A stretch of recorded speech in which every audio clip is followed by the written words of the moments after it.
Becky. Thanks for inviting me. I'm Kambiz Zorriasateyn. I'm a vascular medicine physician. Me and Gene, we know each other from the past. He supported me, so I trained at the same place that he trained, for his vascular training at Cleveland Clinic. I'm a vascular medicine specialist, as he just mentioned. I'm internist by training, but I train at cardiovascular department under the vascular pathway, so I'm board certified in vascular medicine, taking care of vascular disease, all aspects of vascular disease, from arterial disease, venous disease, thrombosis, and lymphatic system disease.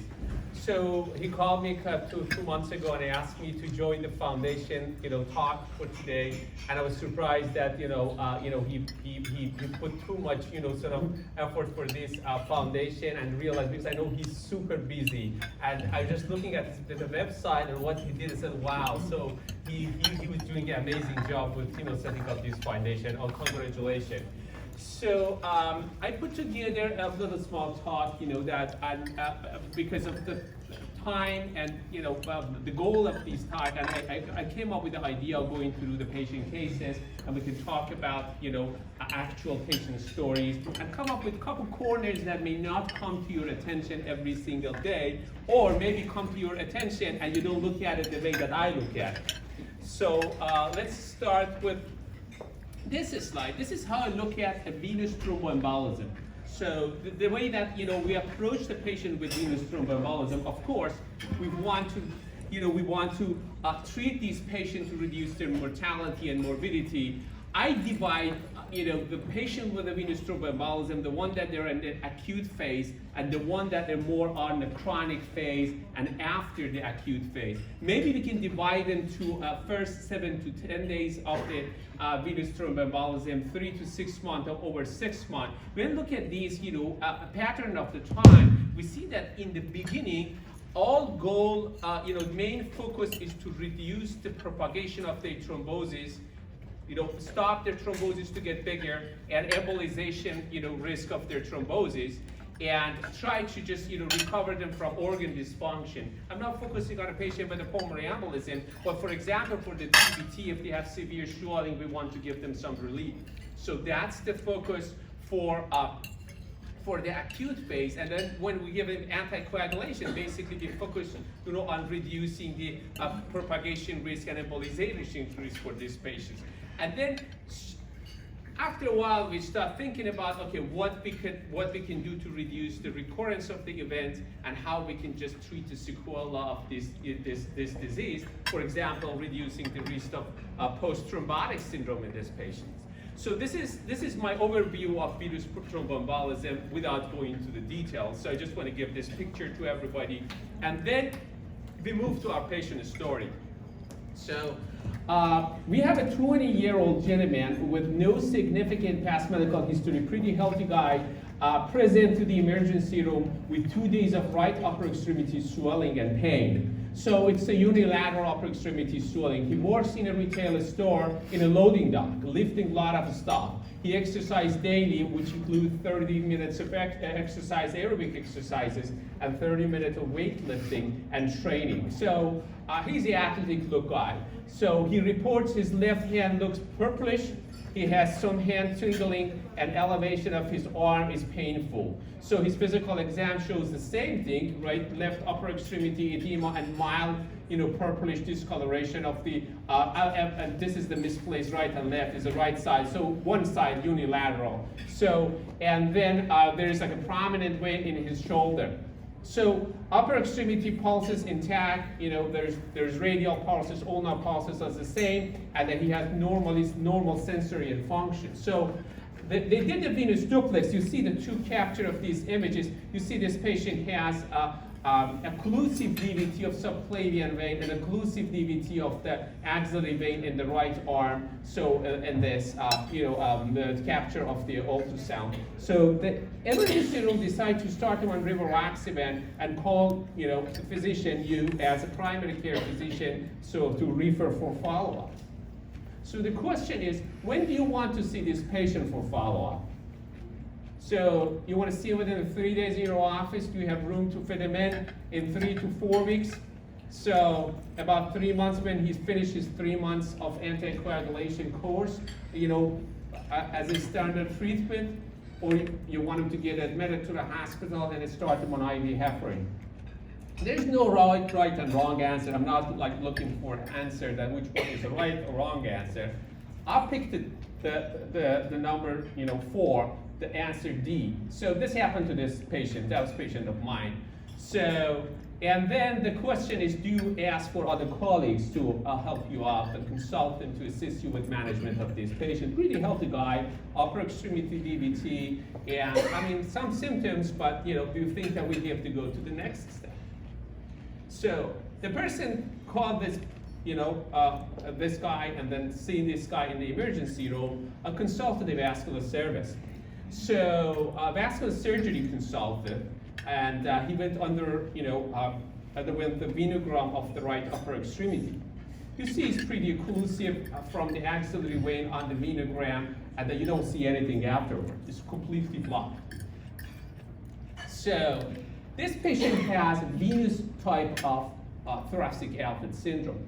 So very brief, not going to go through all aspects of the thoracic outlet syndrome, but thoracic outlet syndrome is predominantly neurological, the one that we can see them on an outpatient basis. The small portion, they're arterial, and the smaller portion are the venous one. He fits in that category. He's a venous thoracic outlet syndrome patient, and he comes with the upper extremity DVT. Looking at the upper extremity DVT part, they call this a primary upper extremity DVT. This is in contrast of the secondary one that usually you see it in setting of the endovenous catheters. People get PICC line, people they have cancer in the apex of their lung, people they go to DIC, they have heparin-induced thrombocytopenia, and ICU call out there is upper extremity DVT2 as part of this. This patient has a primary type that they call venous form of the thoracic outlet syndrome, and the other name for it is a Paget-Schroeder syndrome. Paget-Schroeder syndrome or effort thrombosis. These people are usually athletic people, and they do stop with their upper extremity and end up with a clot. So the upper extremity DVTs is not that common compared to the lower extremity, but they count for 5 to 10% of all cases of DVTs. So the risk of pulmonary embolism is lower. So we're not like, worry about like, high risk of like, mortality on this patient. But believe it or not, the risk of post-thrombotic syndrome for upper extremity for this group is up to 13%. And then this primary upper extremity DVT represents 30% of all upper extremity DVT. So, especially in the hospital setting. So let's look at the whole process of how this guy ended up with this, sort of DVT.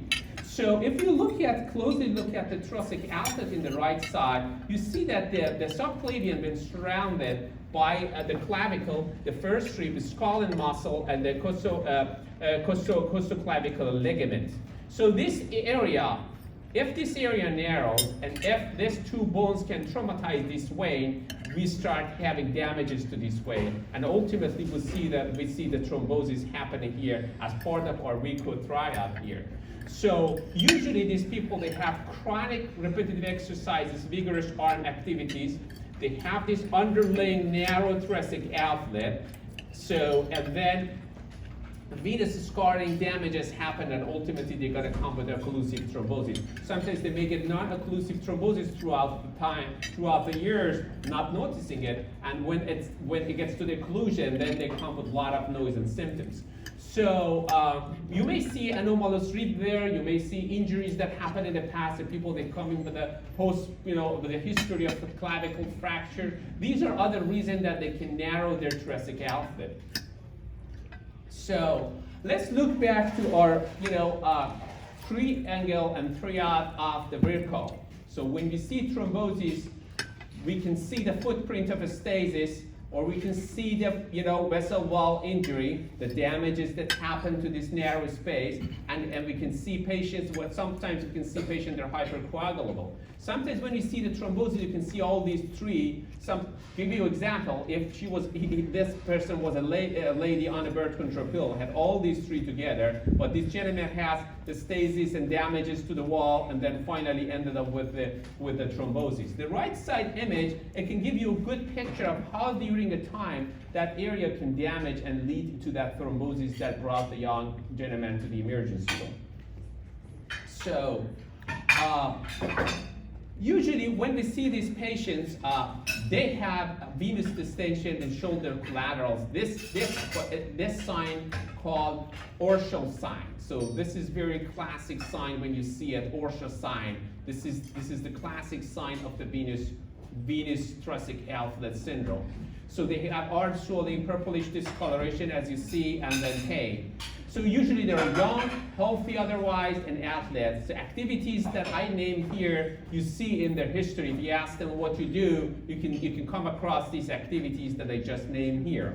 Male to female ratio is 2:1, and usually you see it in the dominant hand. This gentleman had the right side, thrombosis.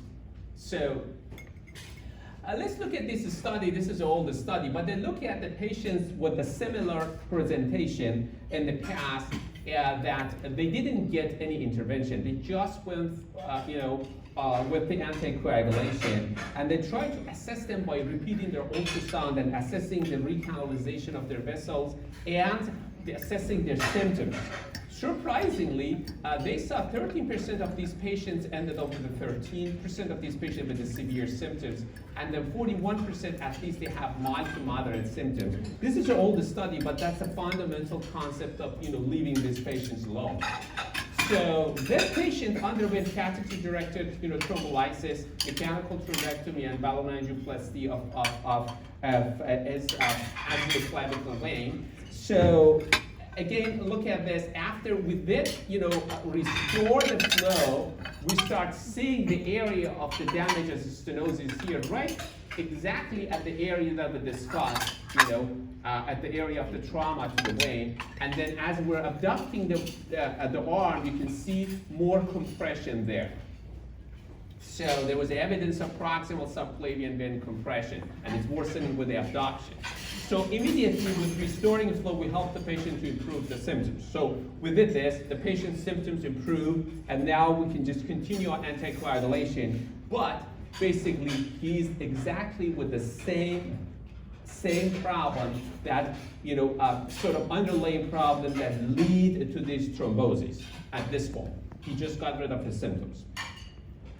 So what our goal of the treatment, we just talked about it, in the beginning on that slide. You want to have acute symptom relief, basically with thrombolysis and thrombectomy, and then, ballonangioplasty. You gave that to the patient faster than you can, he can go with like anticoagulation.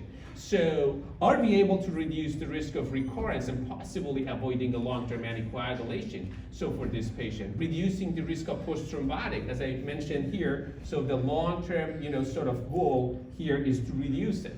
And I think I'm jumping back and forth, sorry. So, and then can he resume his activity? Can he go back and work in the loading dock? So where he at right now? Probably not.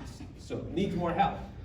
So treatment modalities that we have here, the mainstay is systemic anticoagulation. We did perform the catheter-directed thrombolysis when you restore the flow and reduce the acute symptom for you. Ballonangioplasty again is help you to restore the flow, in the beginning. So stenting that area, not a good idea. Not a good idea because basically we're, pinching the stent with two bone. So, and then surgical decompression is the next step, where we try to fix a problem permanently and then remove that compression with resecting the first rib and, getting rid of the one part of that angle. I'm going to go back and show you this area where the skull and muscle also can be taken care of by removing the skull and muscle, because this can be reattached again to this area and then cause this narrow space again.